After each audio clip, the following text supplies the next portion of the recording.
Okay, good afternoon, everyone. Welcome to the week 6 live session of NOC24 EE-28 signals and systems. Okay, due to some unavoidable circumstances, this session was preponed from the usual uh, schedule, which used to be Sunday 3 p.m. to 5 p.m. The next schedule shall take place as per this schedule only. Okay, only for this session I'm preponing this. And I'm sure you all would have received an announcement for the same in the NPTEL portal. So yeah, the course instructors are Professor Hitesh Shrimali and Professor Kushal Kesha. And as usual, you can go over through the guidelines. Uh, if you have any doubt, even after the meeting, you can still access this uh, chat, right? Chat tab in this MS Teams, right? So if you have any doubt, may go over through the recording and let me know in that chat. I can resolve that. Or you can post that in that Google discussion group forum of signals and systems of NPTEL. The prerequisites include the last week's lectures that covered convolution and LTI system properties. Okay, and I hope before seeing this session, you would have attempted the assignment 6 after watching the last week's lectures. And probably, yeah, so this is something that was already covered, but since uh, the week 6 also uh, consisted of some properties of LTI system and convolution, so uh, I'm planning to revise this portion as well, briefly though. So you all are aware of linear time invariant systems, right? And as we developed motivation for the convolution in the last lecture, we'll briefly do the same thing. So can consider an arbitrary signal x of n, then you know that we can write x of n by this, right? Summation I varies from minus infinity to infinity, where this x of I is the magnitude of that x of n, right? At that particular I. And this is the shifted unit impulse at that I, right? It is zero throughout and it's one only when this, you know, n is equals to I. So I hope the motivation for this is clear. If not, you can go over through the last video as well, wherein this particular thing was discussed in detail. So yeah, this is something that readily follows from this. Okay, so now let's get back on the track. So y of n is the output of this system, right? When the system acts on x of n, we get y of n. And then we can replace this x of n by this particular quantity, right? And I have done that in this step. Then I make use of superposition property, right? Because we all know that if a system is linear, then it is superposition and homogeneous, right? If I make use of superposition, what is superposition?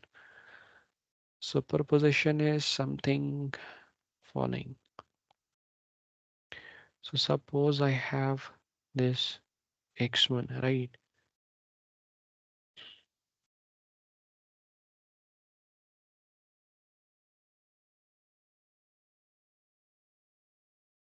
Okay. And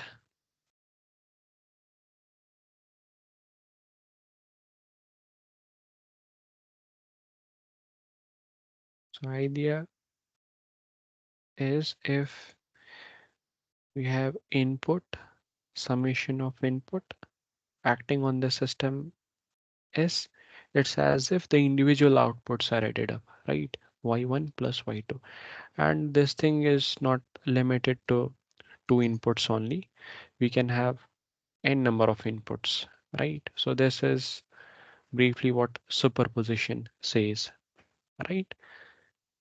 It's as if I ignored this, computed the output corresponding to x1, wrote that here, and then uh, I ignored this one, computed the output corresponding to x2, which is y2, and then added the two outputs together, right? Took a superposition of the two. Yeah, this is something that is very simple and you all are supposed to know this. So by superposition, I can write this, right?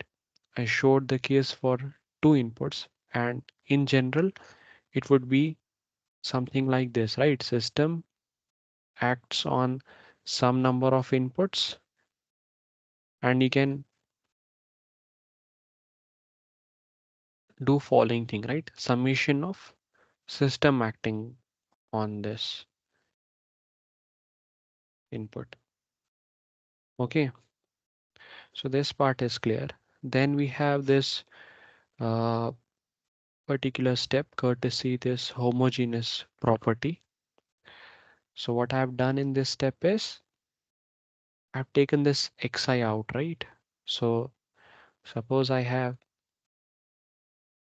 okay, suppose I have this x1 and when it act system acts on it, I get y1, right?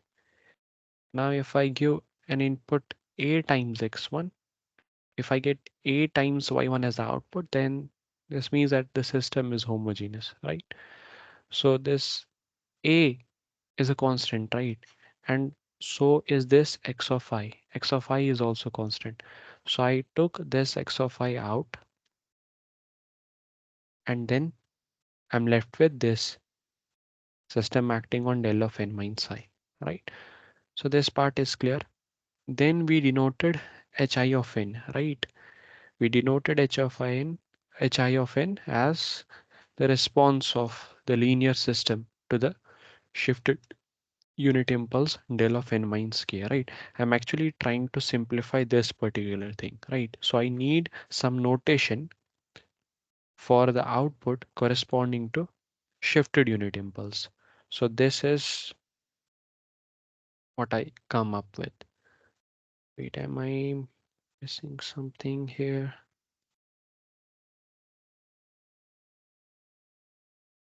This should be I, right? This should be I.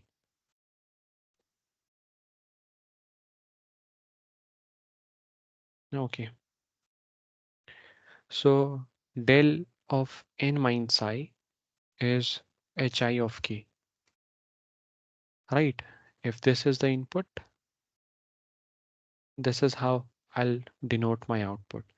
Now, if the linear system is also time invariant, which is the case with LTI systems, apart from being linear, they are also time invariant, then responses to the time shifted unit impulses are simply time shifted versions of h0 of n.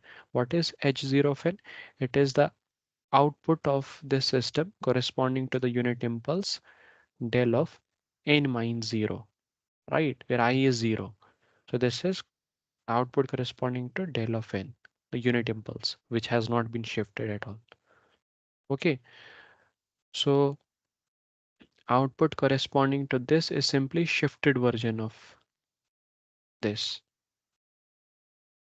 And what we'll do is we'll drop this subscript h0 of, we'll denote this particular thing by simply h of n. Okay, which will be our unit impulse response. Now, since S is time invariant, for each I we have this particular thing. Okay, so this particular thing I can write as h of n minus I, right? We went through these steps and we know the notation as well. So if I replace this particular summation, right? If I replace in this particular summation, this s of del of n minus I by this h of n minus I, I'm left with this particular thing, right? Y of n. I'm, I was able to compute, uh, mathematical expression for y of n, right? And this is a discrete case, hence this is a sum, right? Convolution sum. On similar lines, I can write convolution integral. That would be the analogous version for the continuous time case, right? And for the continuous time case, this is how the expression looks. Y of t is integral minus infinity to infinity x of tau, h of t minus tau, right? Where this h of t would be the unit impulse response of the system, of this LTI system, right? And note this expression is only valid if the system is linear time invariant, right? Because we made use of uh, the two properties, right? The linear property and the time invariancy. So then there is some notations. We denote this convolution operation by this star. So this y of t, the output is convolution of h of t, x of t, right? H of t convoluted with x of t. And likewise for the discrete case, this is what we just derived. So this output y of n is simply convolution of the impulse response, the unit impulse response with the input. Right, let's move forward. So we have these two formulas. So one consequence of these representations is that the characteristics of LTI systems are now completely determined by the impulse response, right? Given the impulse response, we are able to characterize the LTI system completely, right? So then we went over through the types of LTI systems, right? The LTI systems with and without memory. We said that a system is memoryless if its output at any time depends on the value of the input, right, at that particular time instant. Therefore, for discrete time case, LTI systems, h of n is equals to 0 for n not equal to 0, right? And h of, and if this is valid, then we can write h of n as k times del of n, right? Because del of n is only non-zero for, in fact, 1 for n equals to 0, right? And this k would be then h of 0. Likewise, for continuous time LTI systems, we can write h of t is equals to 0 for t not equal to 0, which will imply h of t is an impulse, right? K times del of t, because only when t is not equal to 0, this is unity, and k would be del of 0, h of 0, sorry, which is a mere constant.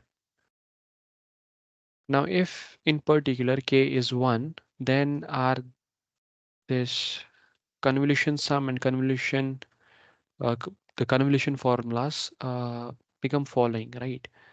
X of n is x of n convoluted with del of n, and x of t is x of t convoluted with del of t. What have I done in this step is I have replaced this h of n by del of n. Why? Because k is 1. Similarly, I have replaced this h of t by del of t. Why? Because this k is 1, right? And what else can I show? And yeah, since k is 1, I have replaced this y of n by x of n, right? Because k is unity.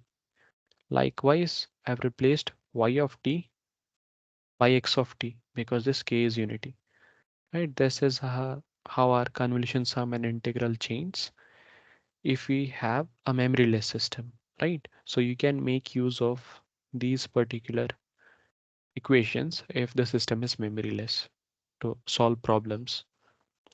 Then we saw invertible LTI systems, right? LTI systems are invertible if it has an inverse, right? So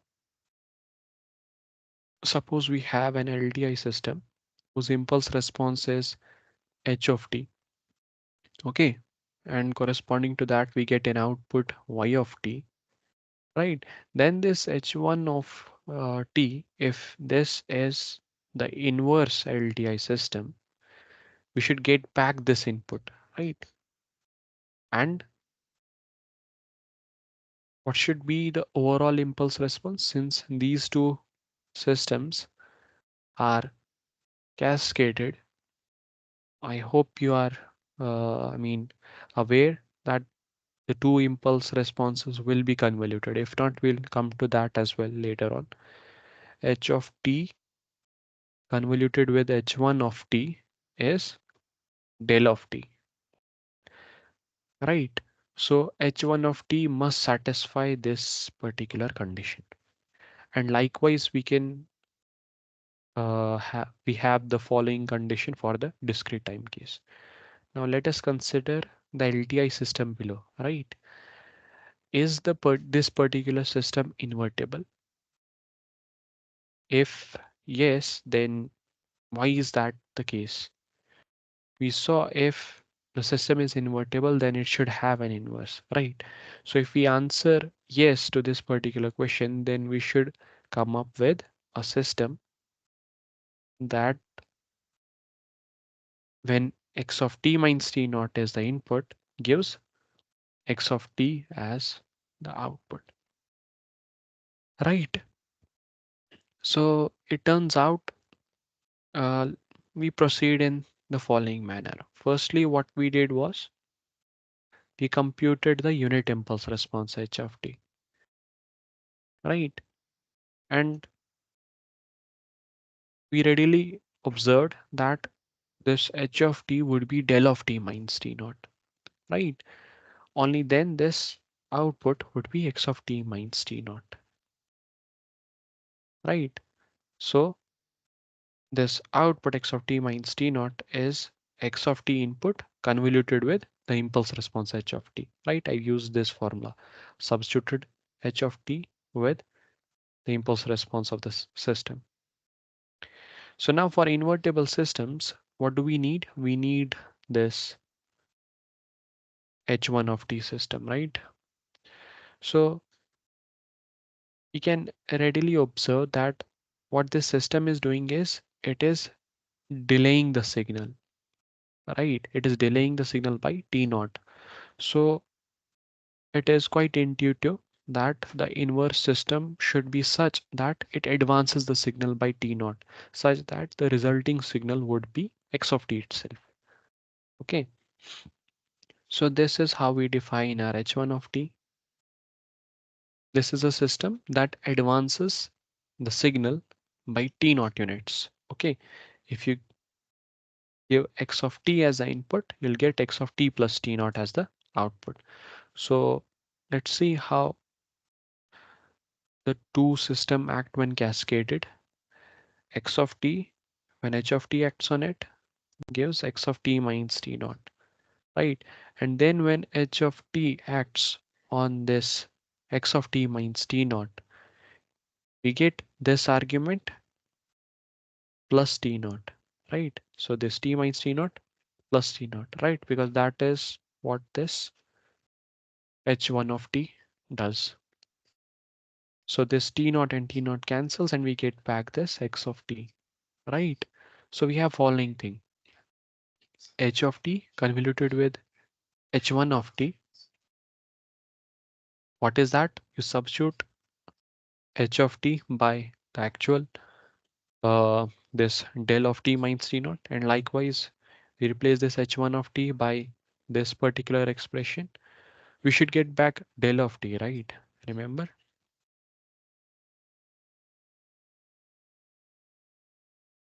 So try this out, right? Is this equal to del of t? This is left as an exercise, okay?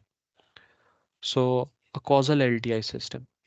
LTI system is causal if the output of this causal system depends only on the present and the past values of the input to the system, right?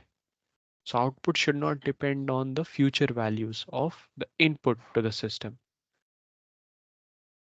What do we have for discrete time case then?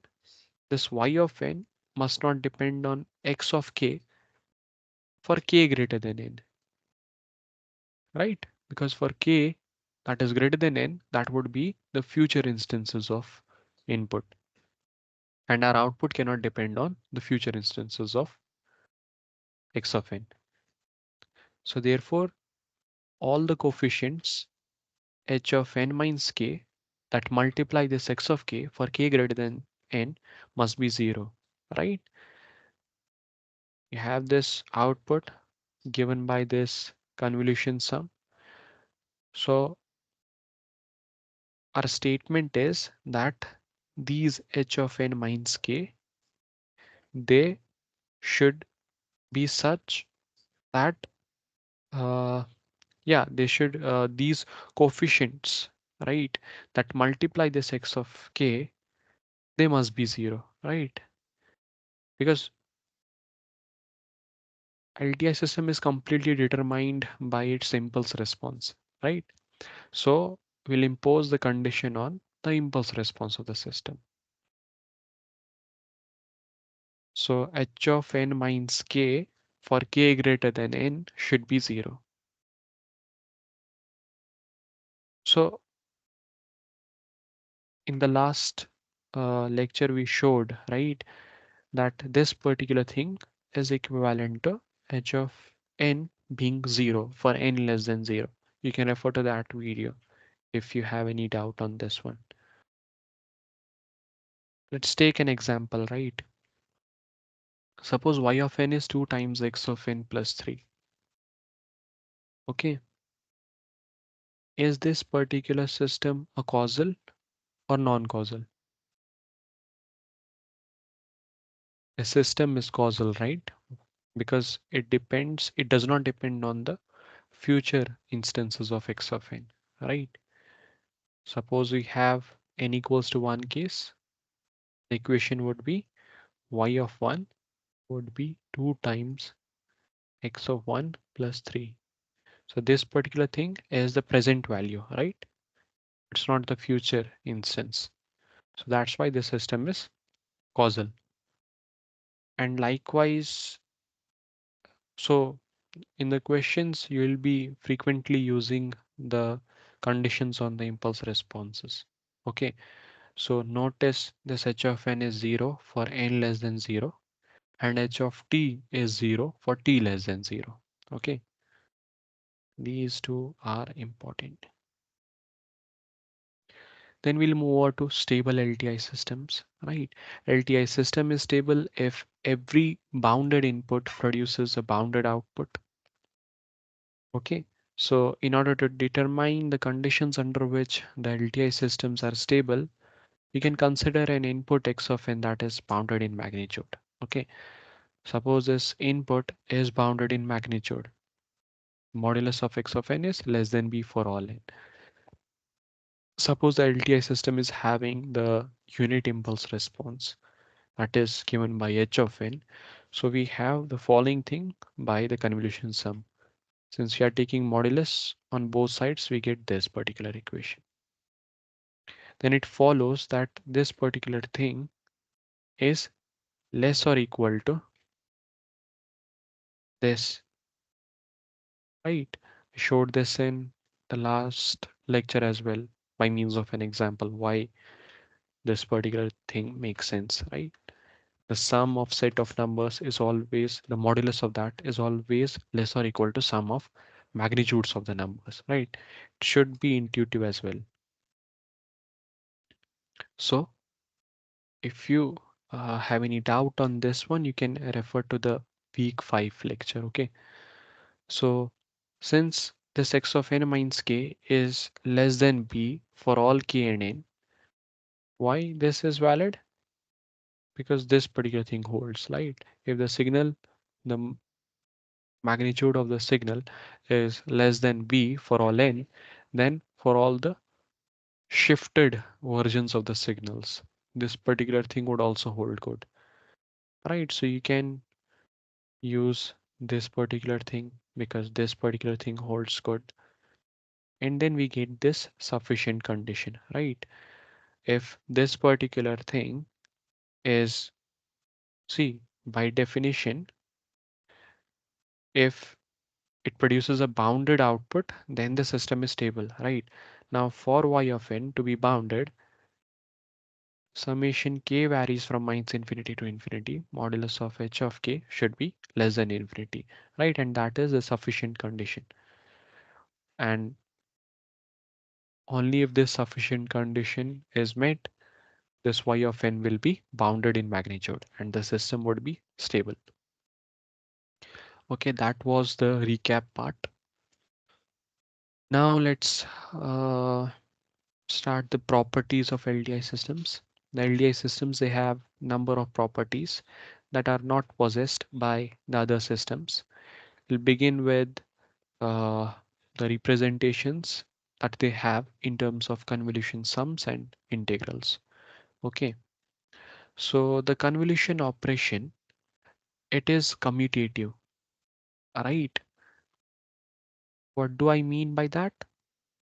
If I have two sequences or signals x of n and v of n, then x of n convoluted with v of n is same as v of n convoluted with x of n, right?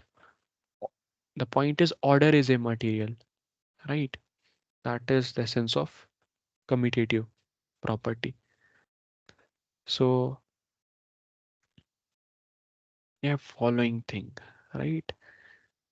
For discrete time case, we have x of n convoluted with h of n is same as h of n convoluted with x of n, right? And the output, the how you can interpret this property is, you can think of it as uh, output of LTI system, right? With input x of t and the unit impulse response h of t. I mean the following thing.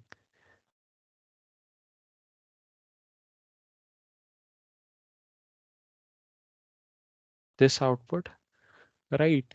It is identical to the output of the LTI system with input h of t and the unit impulse response x of t.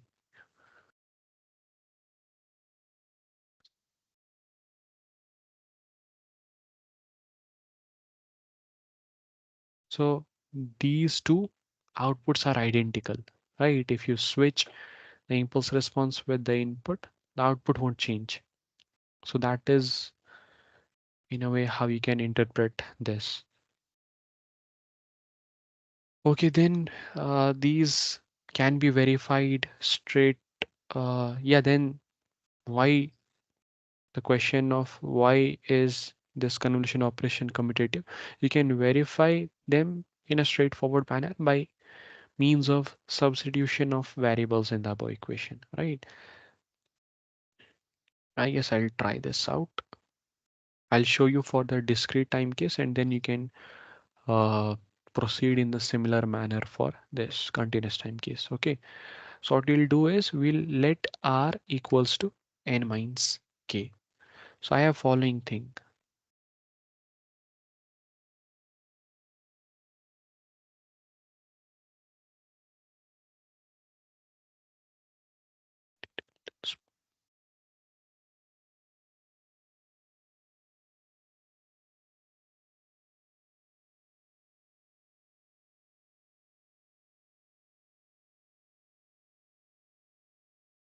x of n convolution with h of n,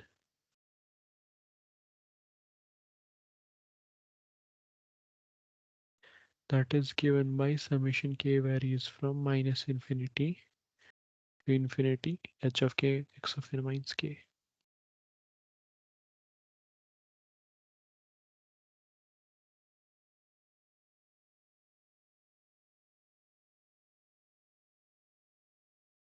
X of k h of n minus k.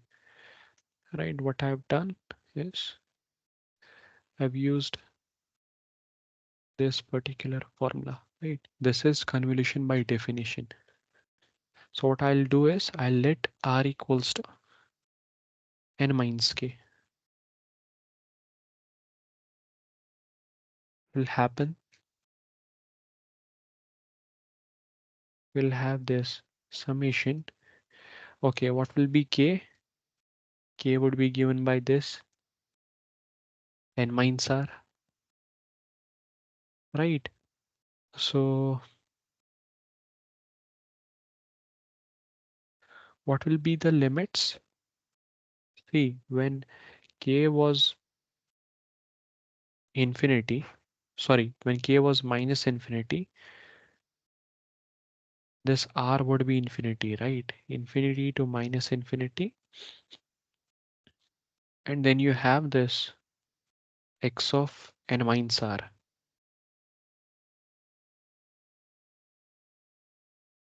What is n minus k? That is r, right? I replaced k by n minus r because k is n minus r, right?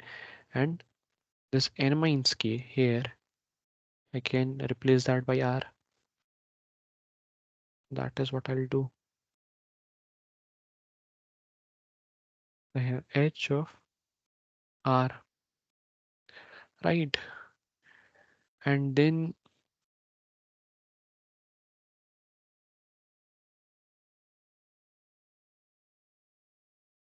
yeah,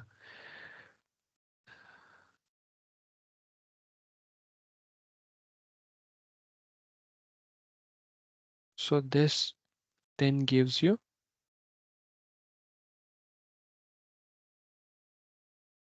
summation k varies from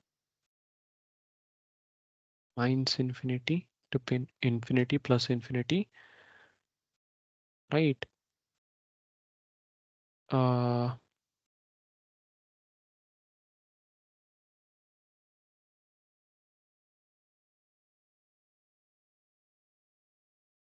and this would be h of k, right? X of n minus k. Okay, these two are equivalent, right? Let's try the same for this continuous time case.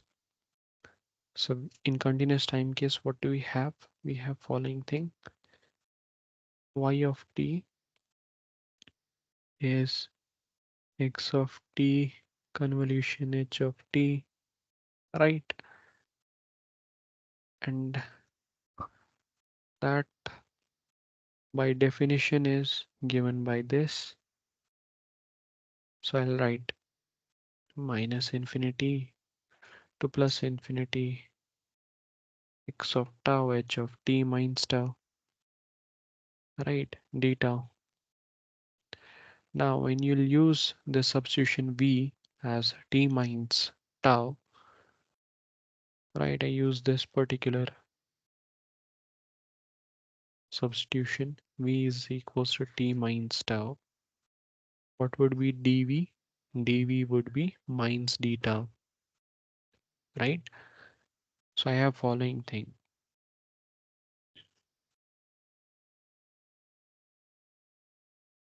I'll use this. So when when tau is minus infinity, v would be plus infinity.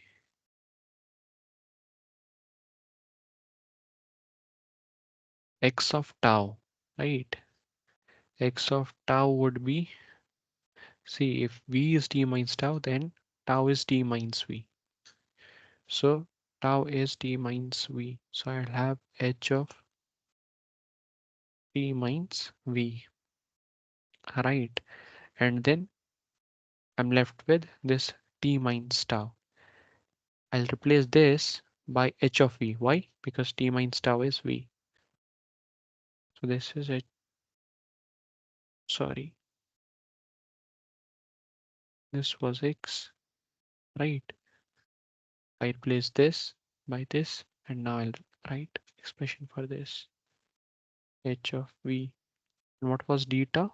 Deta was minus tv, right? And you will use this minus sign to interchange the limits.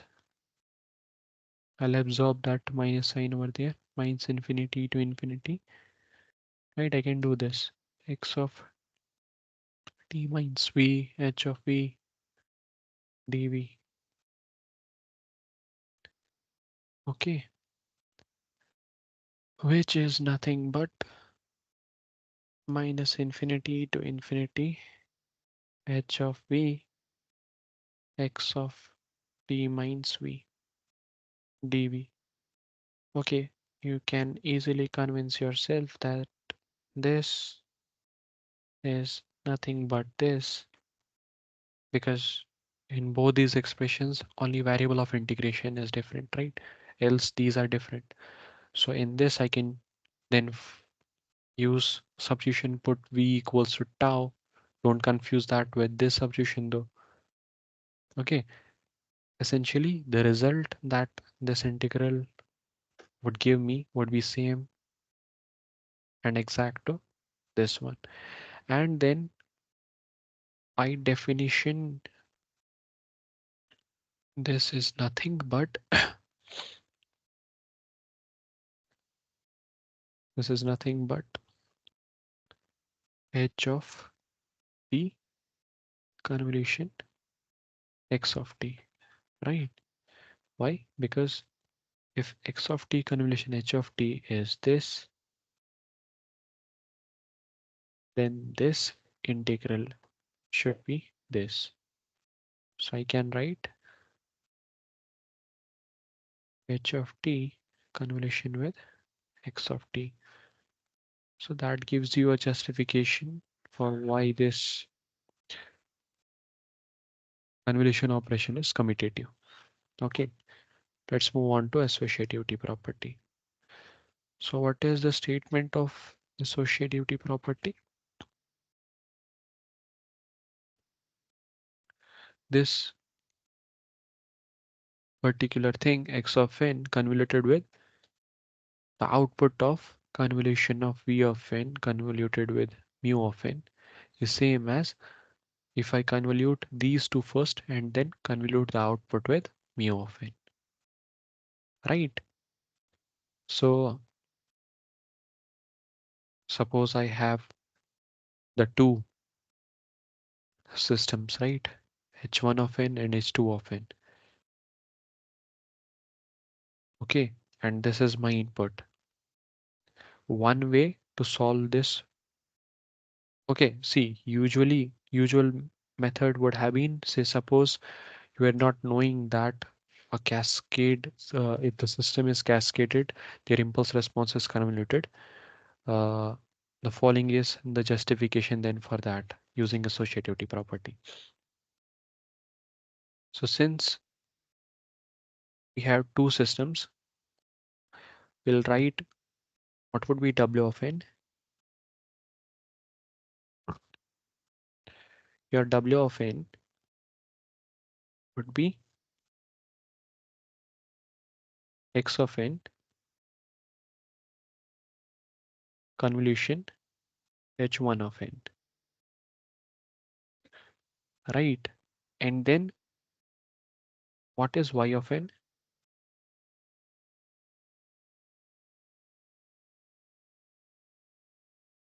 Y of n would be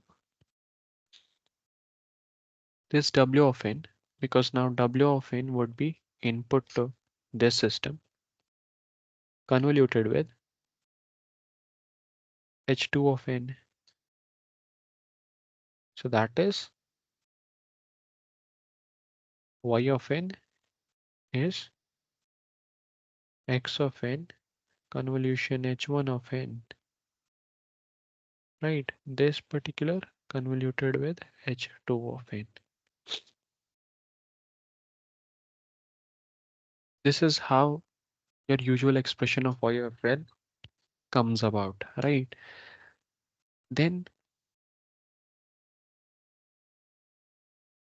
the fact that I'm able to write this particular thing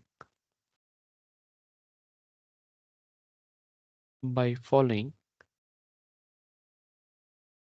right? If I use this associativity property, what can I do? I can write this as following: x of n convolution h1 of n h2 of n, right? If you'll interpret this equation, this is as if you are convoluting x of n, the input, with some system whose impulse response is the convolution of these two impulse responses, right? So to remember, you will remember this result as follows: if the two systems are cascaded, then their impulse responses, they are convoluted, courtesy this associativity property. Okay, so and yeah, this particular property is proven by straightforward manipulations of the summations and integrals involved, and this is left as an exercise for you all. Okay, make sure you attempt it and let me know if you have any doubts on this one. I'll anyway get these slides as well. Then we'll move on to distributive property, right? What is the statement of distributive property? This particular, the output of this expression, x of n convoluted with sum of v of n plus mu of n. This is same as if I write this expression, right? I convolute x of n individually with v of n, sum that with x of n convoluted with mu of n, right? This particular thing.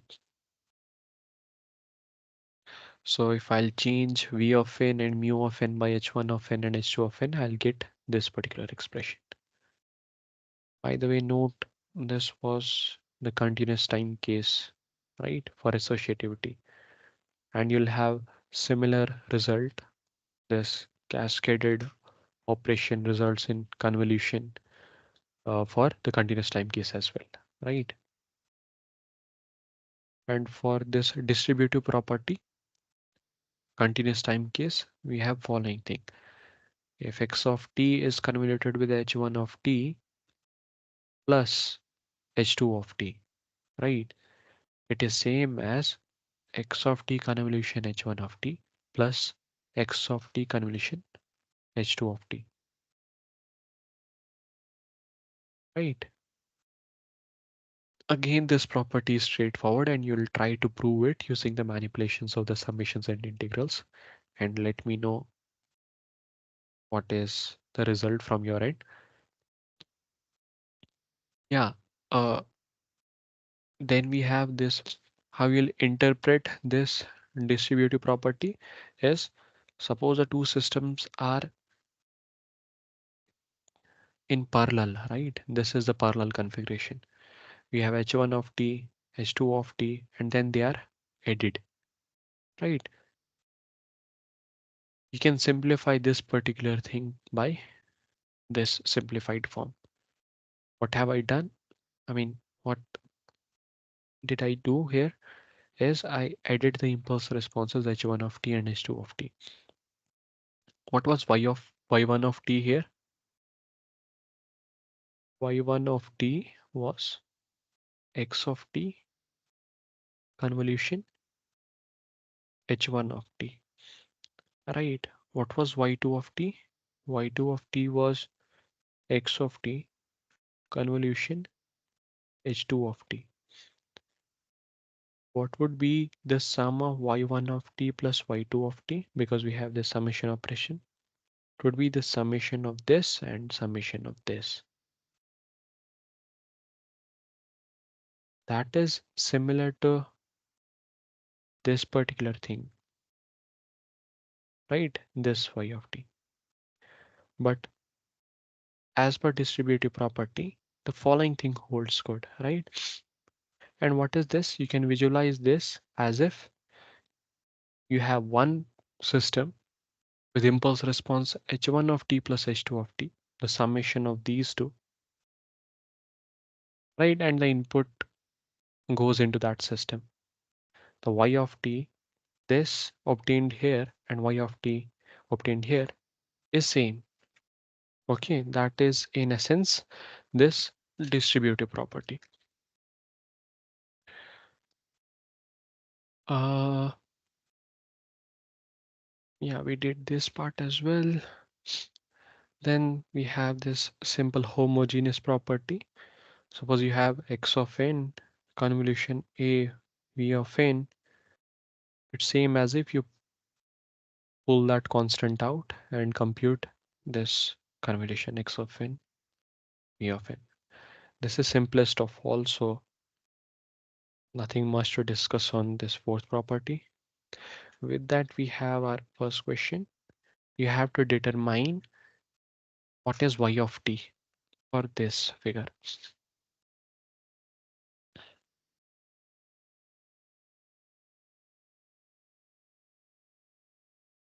I'll wait for a minute for you all to attempt and then I'll show you the answer.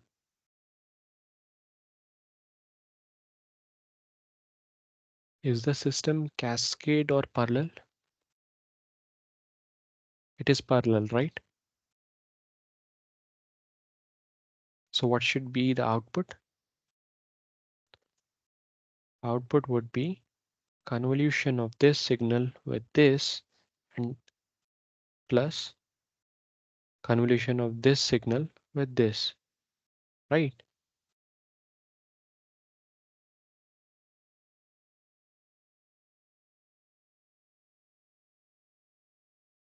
What is that? Let's write that expression. Here we'll get x of t convolution h1 of t,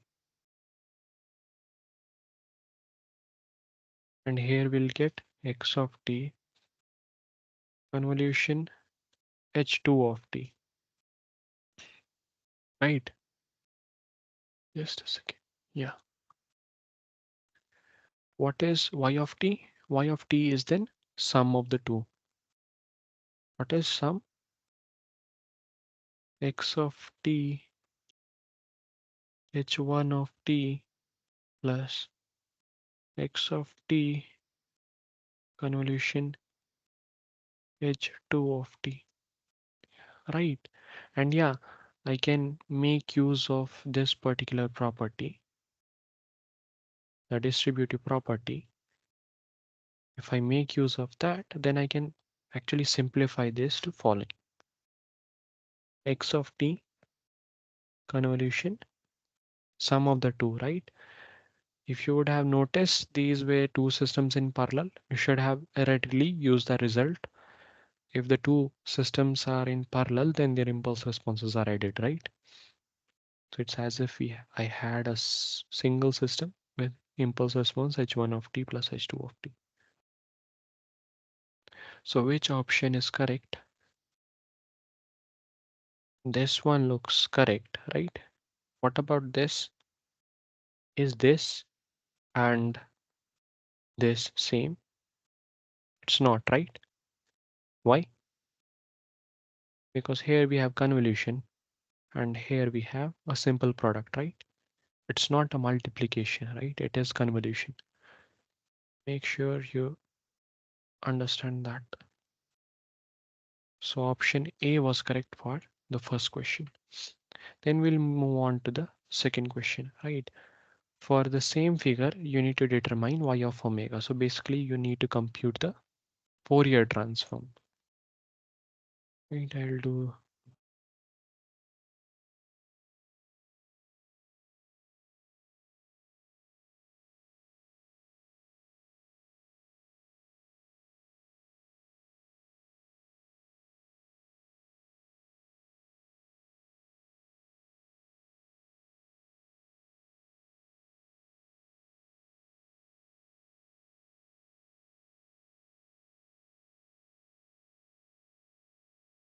Okay, this is your figure 1. Try this out. You may pause the video and then compute the Fourier transform of y of omega. It is simple. Why? Because you already have expression for y of t. You basically need to take the Fourier transform of that expression. This was your y of t.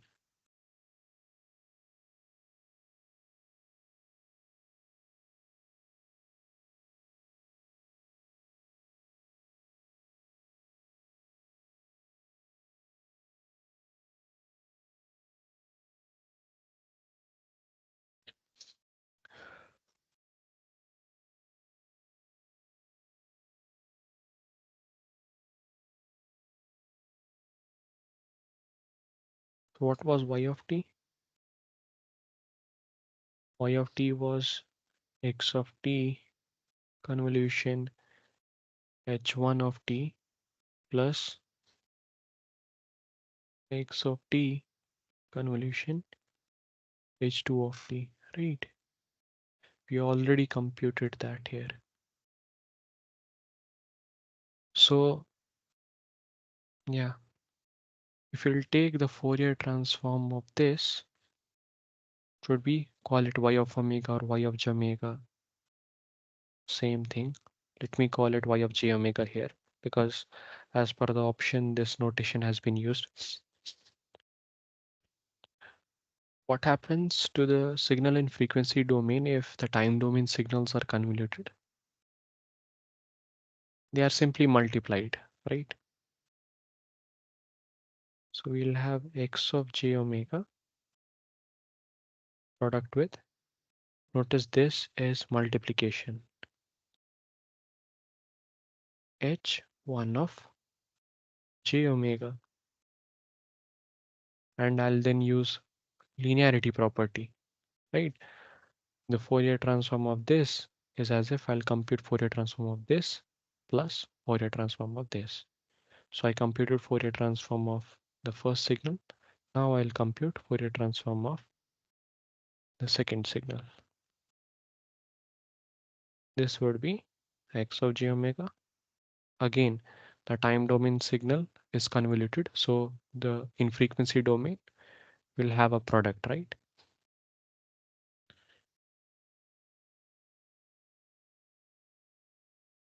So in this question, you are supposed to know the Fourier transform property, right? I can write that property if someone needs that. So this is the property that I used.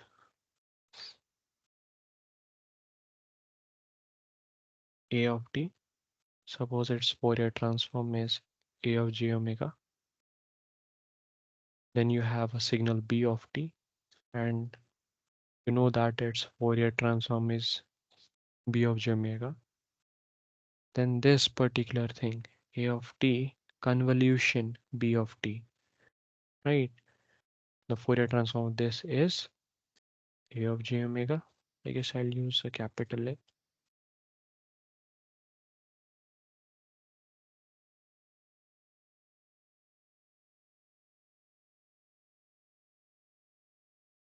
B of j omega. Okay. Similarly, you'll have A of j omega dot B of j omega. Okay. I used this particular property. So which option is correct? We got this particular expression by taking Fourier transform of this. So option A is correct.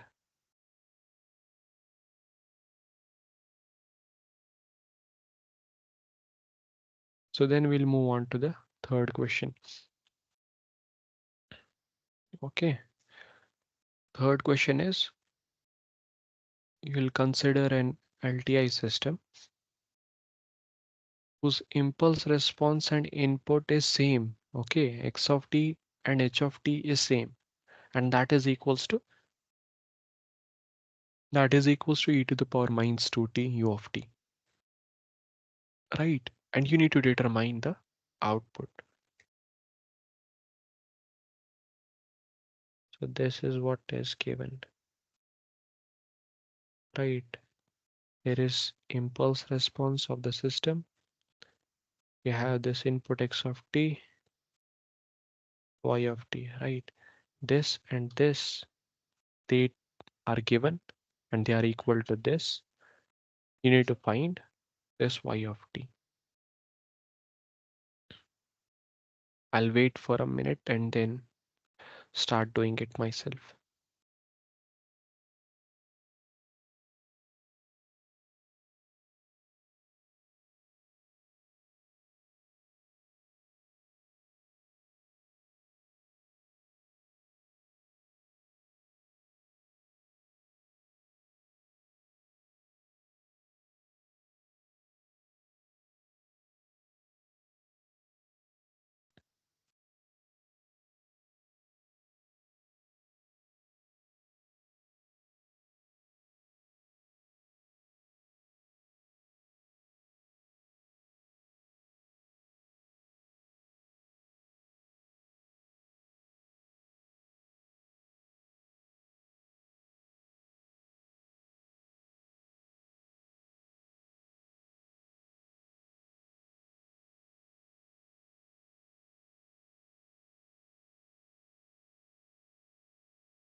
Okay, I guess I gave sufficient time.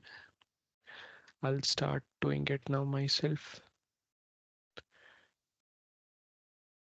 So yeah, since this was an LTI system,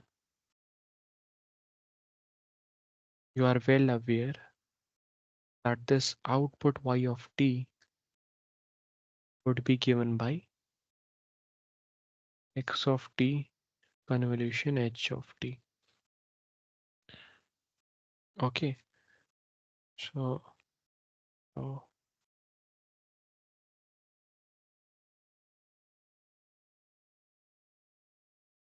just a second. I got this.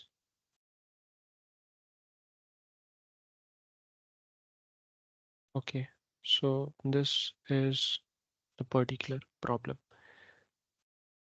Y of t is given by x of t convolution h of t, isn't it? And that by definition is minus infinity to infinity x of tau h of t minus tau d tau, right? And you know x of t is this e to the power minus 2t u of t, and h of t is also e to the power minus 2t u of t, right? So see, one way would be to literally try to solve this integral itself. Y of t, x of t is e to the power minus 2t. I'll use that in integral minus infinity to infinity. I need to write x of tau, right? If x of t is this, what is x of tau? Would be e to the power minus 2 tau u of tau, right? Similarly, what about this? H of t minus tau. H of t minus tau is again this, right? I mean, h of t is this. What is h of t minus tau? would be e to the power minus 2. Instead of t, I would write t minus tau. Okay, this is tau. This is tau. Then I have u of t. Instead of u of t, I would write u of t minus tau. So what I did was I basically replaced this t by t minus tau in this. Okay, so this is the integral that you need to solve.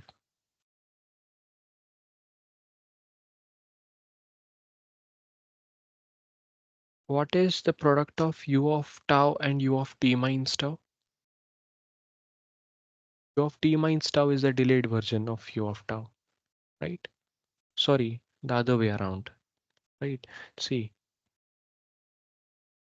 in fact, using it, I mean solving it through this time domain approach would not be that trivial, right?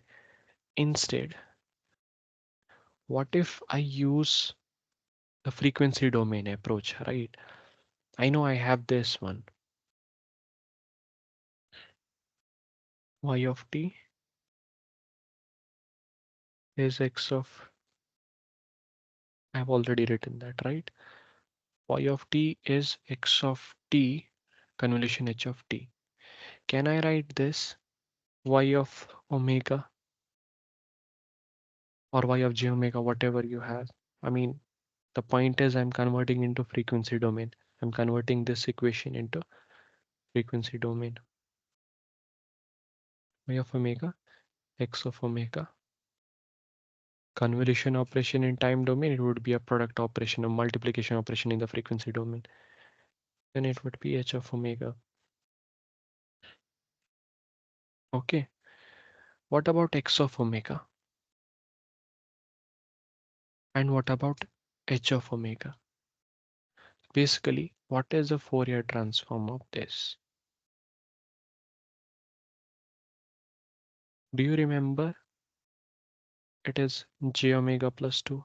In general, if it's a, then e to the power minus at u of t. Then we write that its Fourier transform is 1 by j omega plus a. Right, and if a is 2, then we can write following. So I know x of omega is 1 by j omega plus 2. So I'll replace x of omega by that. What about h of omega? That is same, right? Because x of t and h of t are same.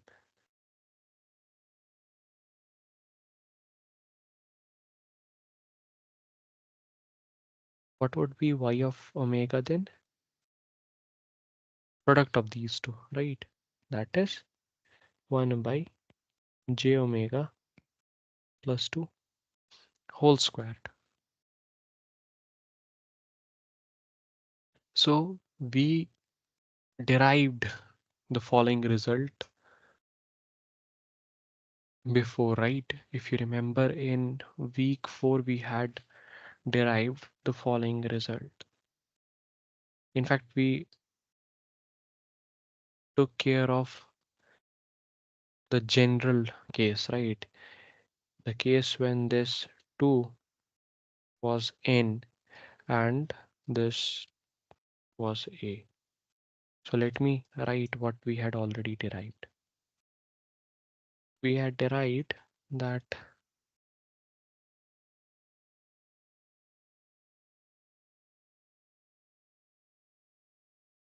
although I won't suggest you all to memorize this result, I'll anyway show it alternatively, but let me, for the sake of completion, show that this was 1 by j omega plus a, right? And a was greater than 0. This was the result, right? then I could readily use this result, right? I'll substitute a and n by 2 and 2 respectively and write the time domain expression. That would be my inverse Fourier transform of y of omega. That would be y of t, right? The y of t that I need, right? In this question, I need this y of t. If I take inverse Fourier transform of y of omega, I would get that, right? One way is to use this particular formula, right? You can do one thing, you try this out. The other, I'll show the other method. So suppose you don't know this result, then what would you do? We can do the following thing. D by d omega of 1 by j omega plus 2. The same way how we got this result, I'll proceed in a similar way to get the result for this. D by d omega of 1 by j omega plus 2. What is that? That is denominator squared, right? And in the numerator, firstly it would be denominator times the differentiation of numerator, which is 0. Hence, then we have minus times numerator times the differentiation of denominator, which is j. So I'll be left with this minus j by j omega plus 2 whole squared.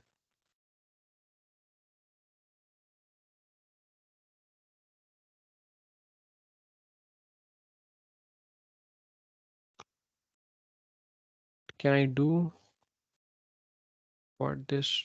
And is someone waiting? No. Okay. Then I can do one thing. I can multiply both sides by j, right? If I do that, what will I get? J times d by d omega of 1 by j omega plus 2. Just a second.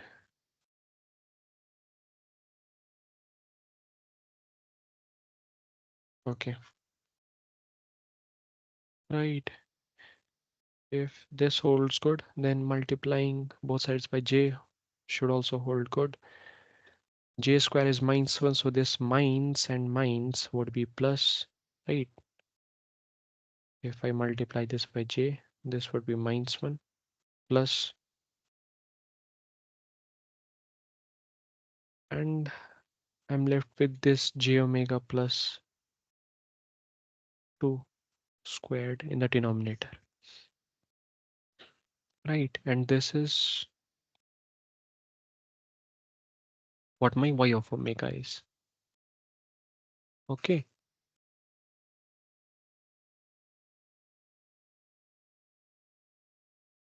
Now taking the inverse Fourier transform of this or this is one and the same thing, but I have one result for this one, so I'll use this particular expression. That is the reason why I converted it into this form.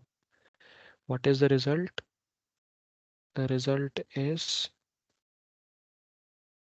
that minus jt x of t. The Fourier transform of this is d by d omega of x of omega. I'm sure you would be aware of this result and will use this result. In fact, let me do one thing. Keep it here.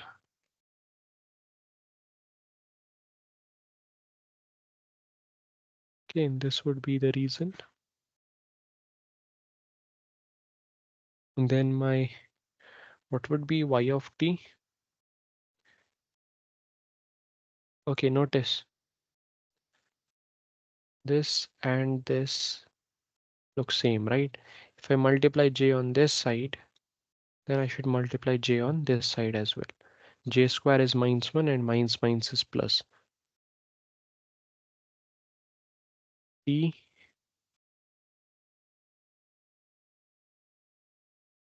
this would be T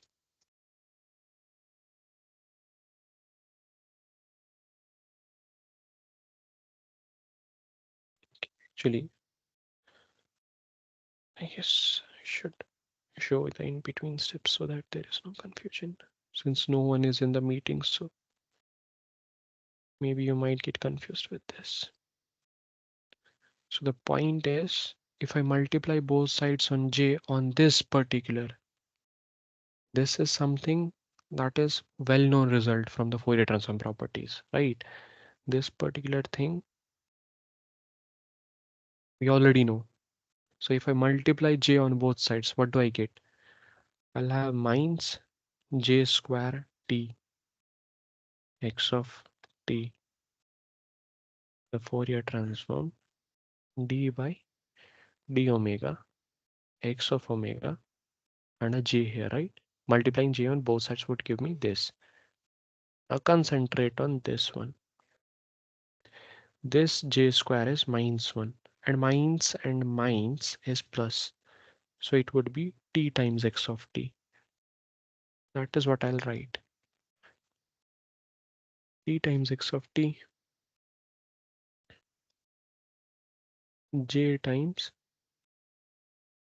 d by d omega of x of omega. Okay. And then I'll use this last result.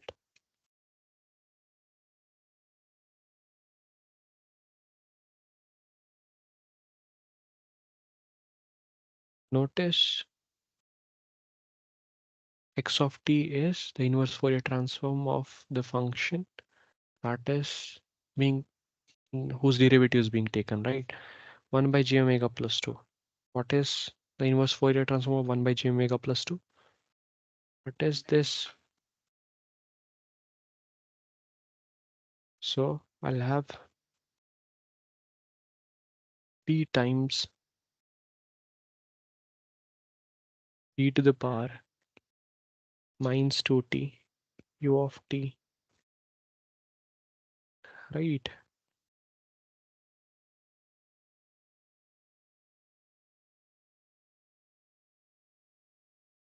And then on the right hand side, I would j d by d omega 1 by j omega plus 2. That is, this particular quantity is the inverse Fourier transform of this. This is the time domain representation of this. And if you'll notice, this is our y of t, right? I hope this part is clear. No one in the meeting, so you can either let me know in the comments or let me know in the Teams chat, which will be accessible throughout the week. So which particular option is correct? Option B, right? Option B is correct.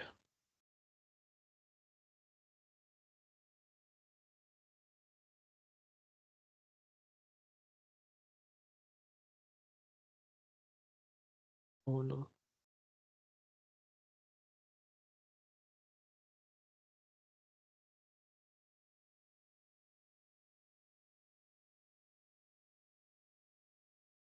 I accidentally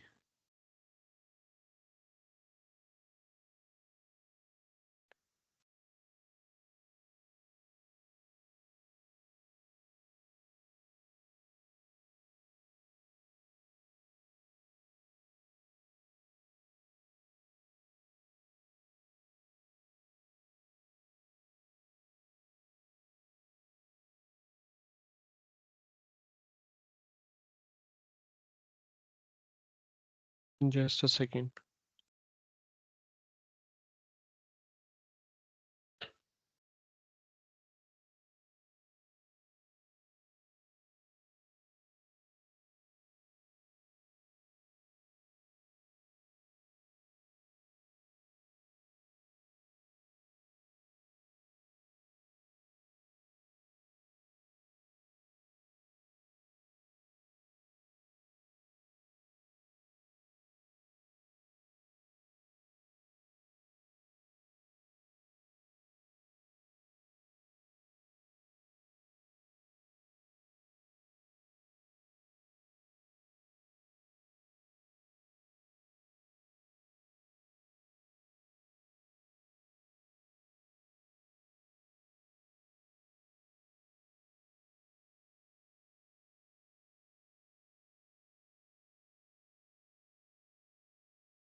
Okay.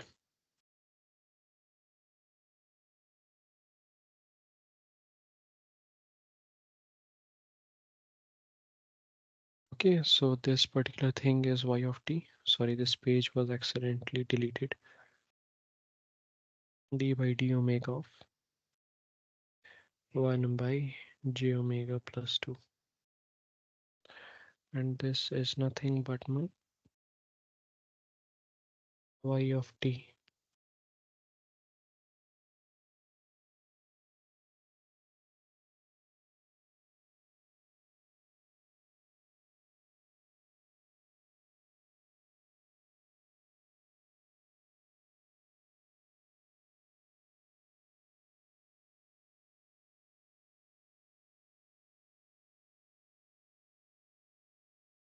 Okay, option 2 is correct.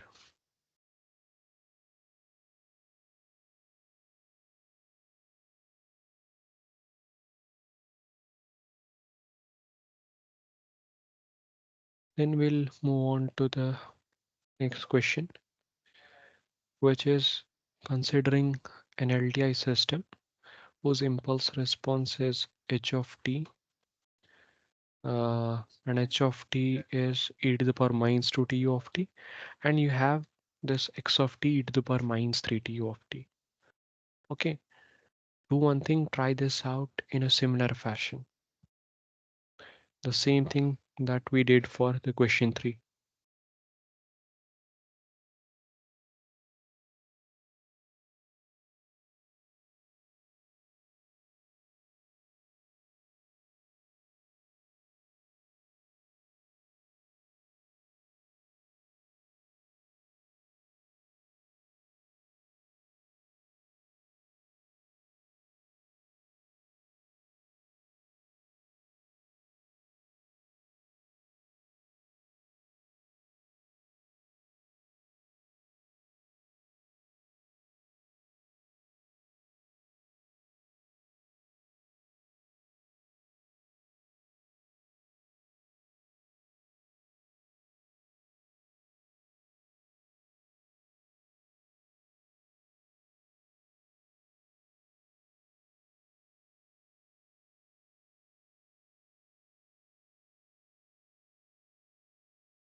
Okay, I guess that is sufficient time. Now I'll right solve it myself.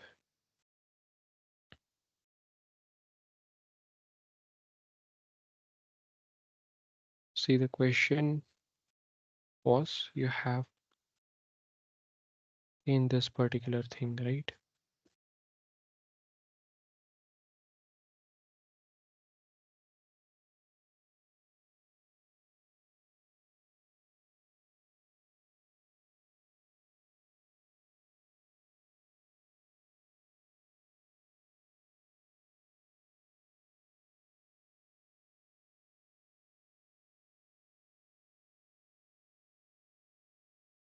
Okay, let me make it. So you have this x of t, you have the system with h of t, right? This time input is e to the power minus 3 tu of t, h of t is e to the power minus 2 tu of t, your output is y of t. And the question is to determine this.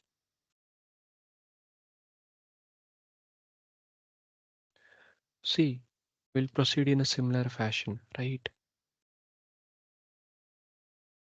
From convolution, we had this, right? Y of t is for LTI systems, we can write this. So a frequency domain equation for the same would be y of omega is x of omega product h of omega. Okay, yeah, fine. Now what will I do is,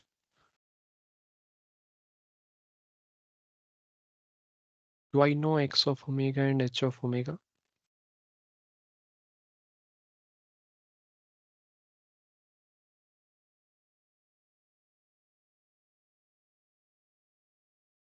What is the Fourier transform of this?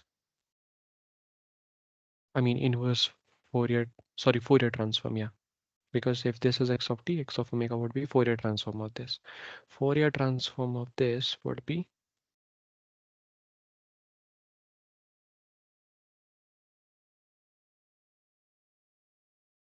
e to the power minus 3t u of t. The Fourier transform of this would be 1 by j omega plus 3, right? And h of t is e to the power minus 2t u of t. So e to the power minus 2t u of t.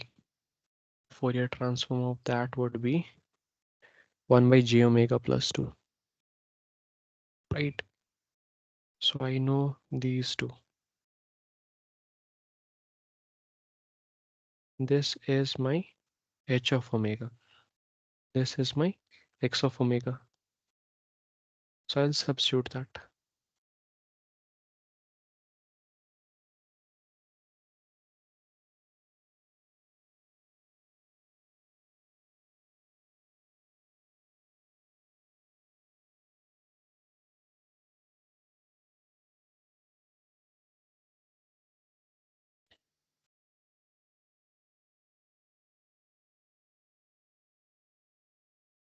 Right. So this is my y of omega. Y of t would be the inverse Fourier transform of this particular expression.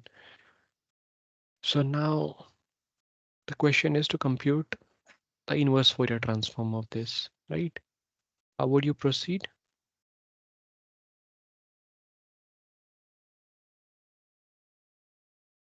This case is relatively simpler, right? Can write this as 1 by j omega plus 3.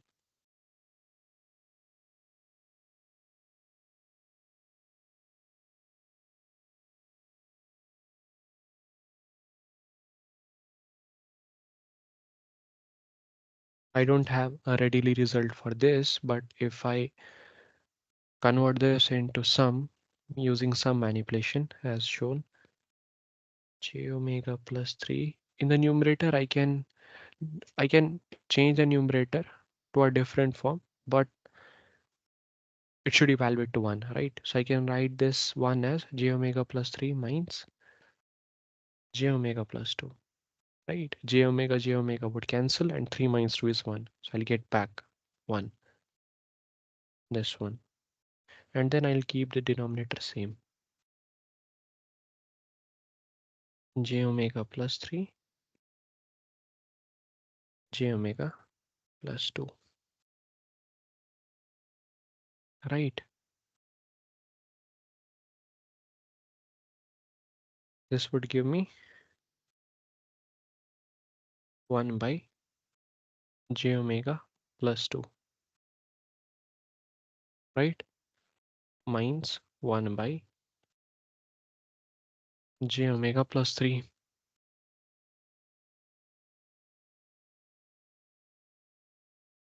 right? And then I'll say,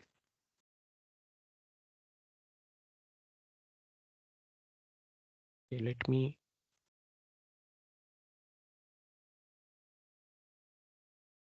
write that here. Okay, so this is what I got. Y of omega is this 1 by j omega plus 2 minus 1 by j omega plus 3. right? What I did here was this is 1 by j omega plus 2, and this is 1 by j omega plus 3. Okay. Now what is the inverse Fourier transform of this? And this is simple, right? You can write this y of t would be, you know, that 1 by j omega plus 2 in the frequency domain. The inverse Fourier transform of that would be e to the power minus 2t and u of t, a minus sign and a e to the power minus 3t u of t similarly. Right, so you have this result.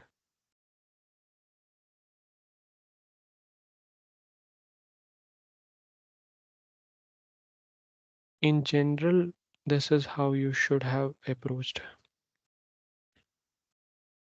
Once you got, okay, I'll show now what is the general approach from this step.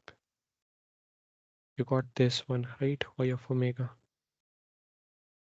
You got y of omega as 1 by j omega plus 3, j omega plus 2. Okay, you will use partial fractions. Okay, you'll say that first of all, you should also know which partial fraction form to use. Okay, I guess I had that table somewhere. Yeah, okay, this is what you should be knowing, right? So this is the form of rational functions and the corresponding form of partial fractions to be used. So in my case corresponds to this case one. Okay, so I'll write this partial fraction form: a by x minus a plus b by x minus b. This would be in the slide, so you can readily go through it as well. Okay, so my case corresponds to a by x minus a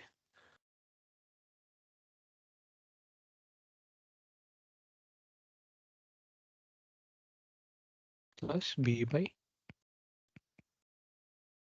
x minus b.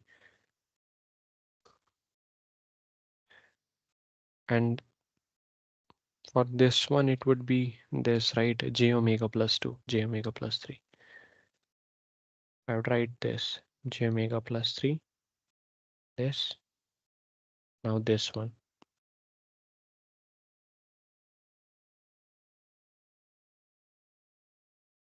And then I hope you already know this, but still I'm repeating it. Then what you'll do is this would be a times j omega plus 2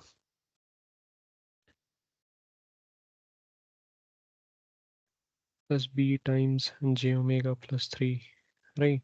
And in the denominator, it would be j omega plus 3, j omega plus 2, right? I simplified this to this. Now then I can equate these two, right? I can equate this and this since they both of these are y of omega. Okay, I should write, but I used partial fractions. In general, this is how you should approach, but often there are cases where a simple solution is available, right? For example, in my case, this approach was the simplest one, so I proceeded with that. So yeah, let's proceed. One would be equal to, on comparing this with this, the numerator should be equal, right? So one would be a times j omega plus 2 plus b times j omega plus 3. So Try this out, equate the real and imaginary parts. You will come to the conclusion that A is equals to 1 and B is equals to minus 1. Okay, or is it the other way around? Did I make any mistake? Okay. Oh, this is fine. This is fine. Right. So your y of omega would be,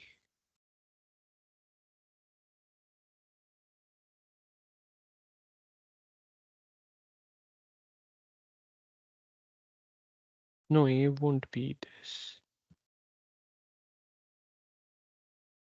Yes, B should be 1, right? And A should be minus 1. Yeah, only then this equality would be satisfied. So your y of omega would be, substitute that in this, it would be minus 1 by j omega plus 3 plus 1 by j omega plus 2, right? And this that we got from partial fractions and this that we got from the simplified approach are equivalent. Okay, either following either methods we'll come to the conclusion that y of t is given by e to the power minus 2t u of t minus e to the power minus 3t u of t. So which option is correct? The correct one is option D. Okay, let's move on to the fifth one. An LTI system where the impulse response e to the power minus t sine of t u of t. Okay, this is the impulse response of this LTI system. You need to comment on the stability and causality of the system.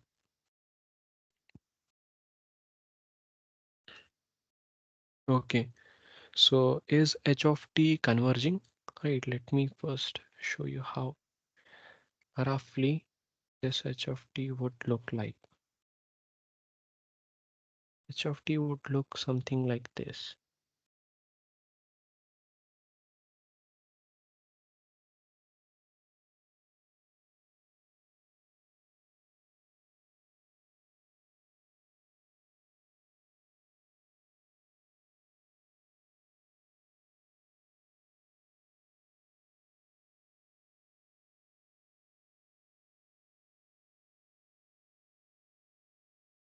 Since it's multiplied by u of t, so it would start with 0, right?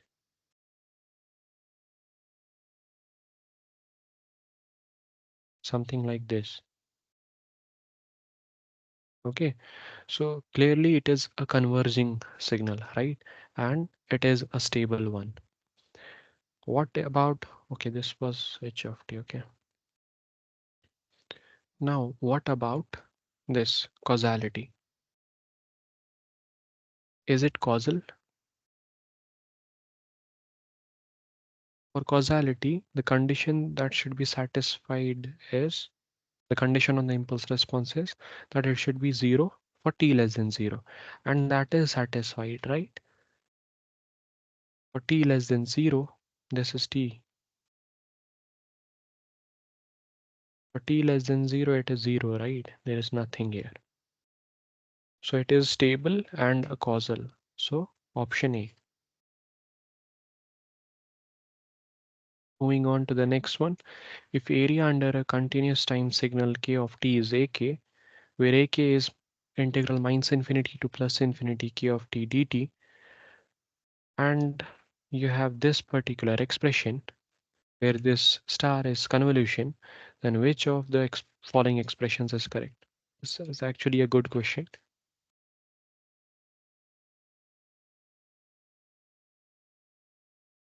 There is no one in the meeting, so I guess I'll start doing it myself.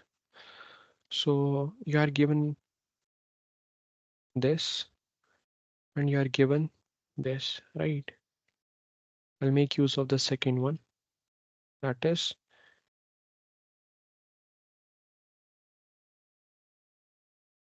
y of t is x of t convolution h of t, right? What about the frequency domain equation? It would be y of omega x of omega product, right? In frequency domain, convolution would be a product, h of omega. What is the mathematical form of this? It would be minus infinity to plus infinity. By definition, Fourier transform is given by this, right? Y of t e to the power minus j omega t. What about x of omega? In a similar fashion, I'll write it for x of omega and h of omega. X of t e to the power minus j omega t. I guess I forgot this dt. So dt is here as well.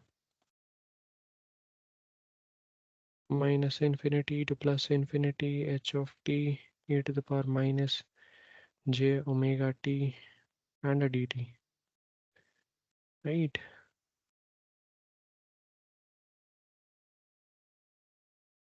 Yeah, fine. So now when you put omega equal to 0, see, this is what we need to prove, right? The only way I can make the Fourier transform integral into this one is by putting omega equal to 0, right? So I'll put omega equal to 0. What I'll be left with is integral minus infinity to plus infinity y of t e to the power minus j omega t. Since omega is 0 would be 1, right? So this would be dt. This would be minus infinity to plus infinity x of t dt. Again minus omega t would be 1, right? Minus infinity to plus infinity h of t dt, right? When you put omega equals to 0, we get these, right? So see, we have been given a notation in the question. What was that notation? The notation was this particular integral would be ak, right? K is the function that is being integrated. So in our case, we'll replace this in a similar fashion. It would be ay, ax product, ah, right?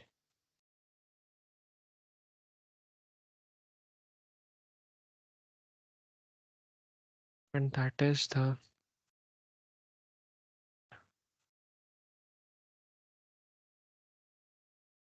B is correct. Okay. Okay, moving on to the seventh question.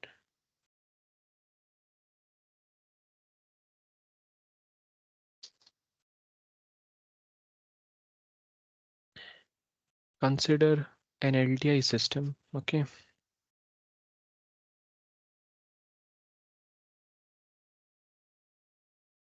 Consider an LTI system whose input is x of t and output is y of t.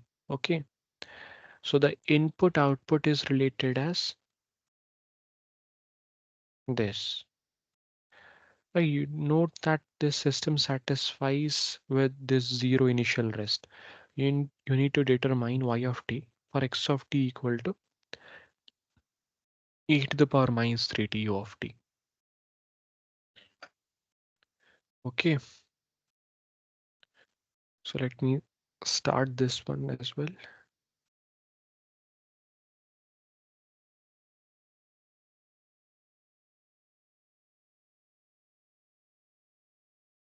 So this is the input output relation.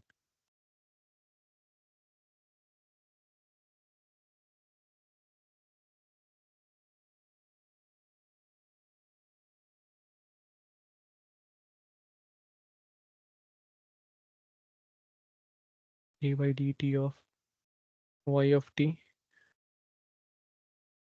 plus 4 y of t is equals to x of t. And that was the input output relation. We need to determine the y of t if x of t is e to the power minus 3 du of t for 0 initial rest. So we'll proceed as follows. We know that through Fourier transform properties that d by dt of x of t, the Fourier transform of that, what is the Fourier transform of that? That is j omega times x of omega, right? So if I use that in this, if I take Fourier transform throughout this equation, I'll get following, right? This would be j omega, Fourier transform of this one, j omega y of omega, right? Plus 4 times y of omega. What would be that? X of omega. So if I take y of omega common, in fact, this gives me that y of omega 4 plus j omega,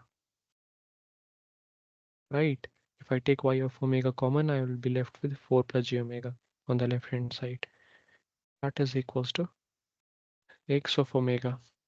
So what is y of omega by x of omega? Y of omega by x of omega would be 1 by j omega plus 4,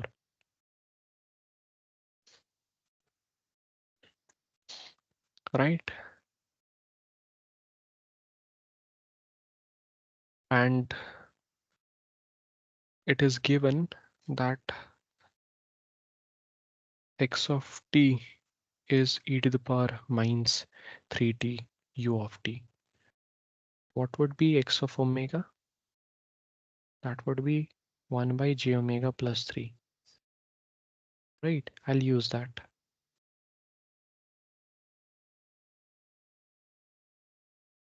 X of omega is 1 by j omega plus 3. Then it implies that my y of omega would be 1 by j omega plus 4. This x of omega would go to numerator and is equal to this, isn't it? So it would be j omega plus 3. Okay, so my y of omega is j omega plus 4, j omega plus 3. Again, you can use the partial fractions. It's in fact of the same form, right? So you can exactly use the partial fractions the way I showed in the previous question. Was it the previous question? No, one before that, right?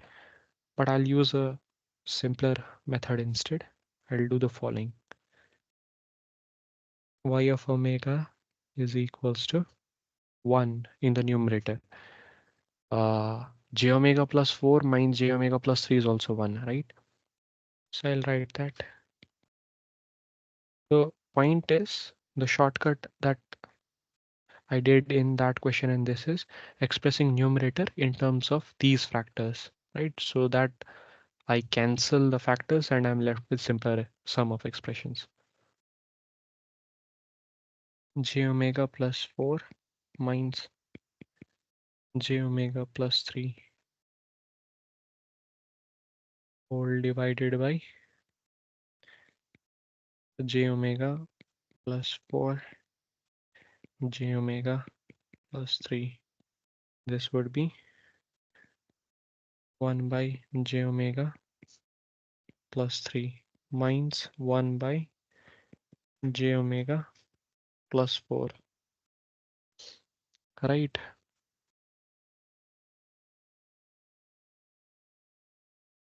Yeah, and then what should be the answer? Okay, wait. Let's take an inverse Fourier transform.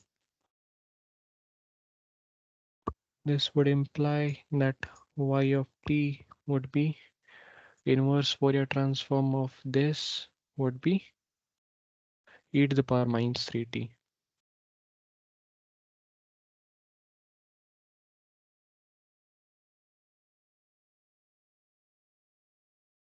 right? A minus sign. What is the inverse Fourier transform of 1 by j omega plus 4? That would be e to the power minus 4t u of t, right?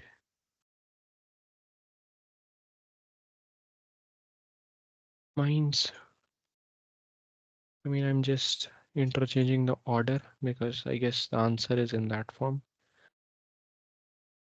Which option should be correct? Option C, right?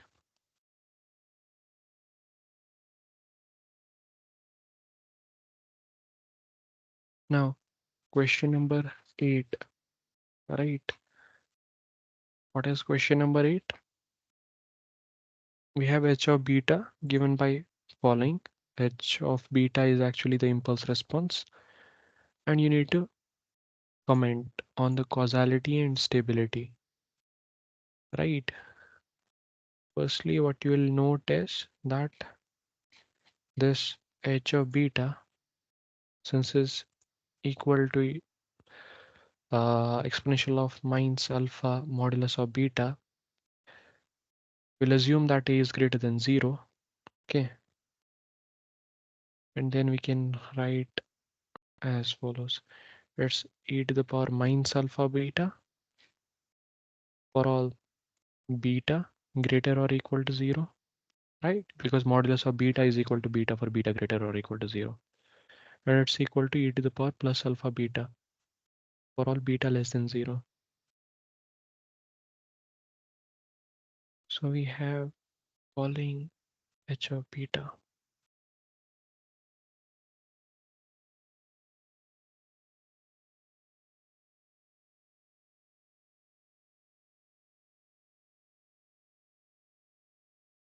right?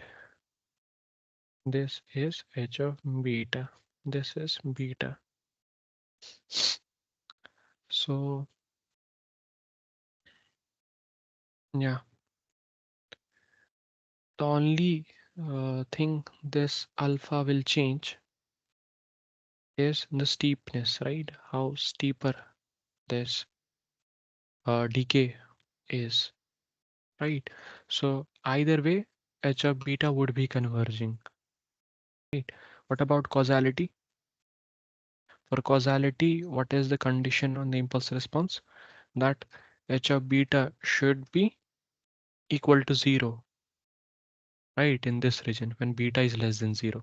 But we are having h of beta, use a pen, h of beta not equal to 0, right? For beta less than 0. So it's non-causal, right? So it is stable and a non-causal signal. So option D is correct.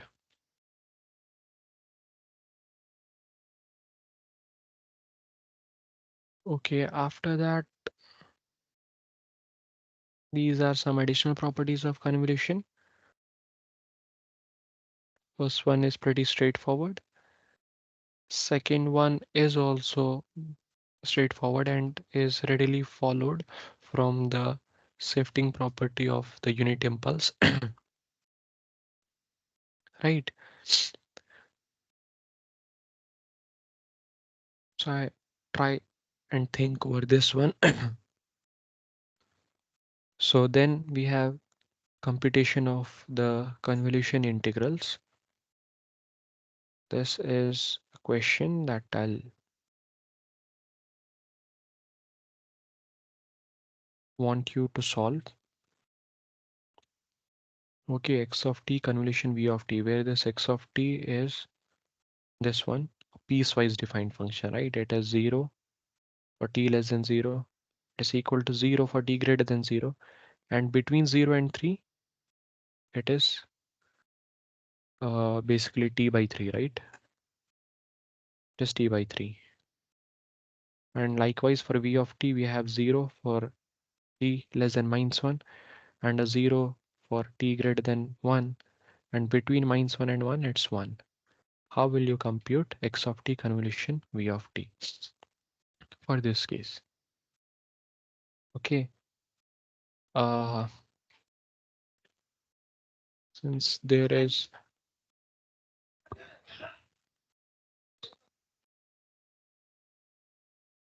is no one in the meeting, so uh, let's do one thing. We'll discuss this in the next session. Meanwhile, I'll anyways give you the slides, right? I have shown how we solve this in slides. So if you have any doubt, you can let me know, right?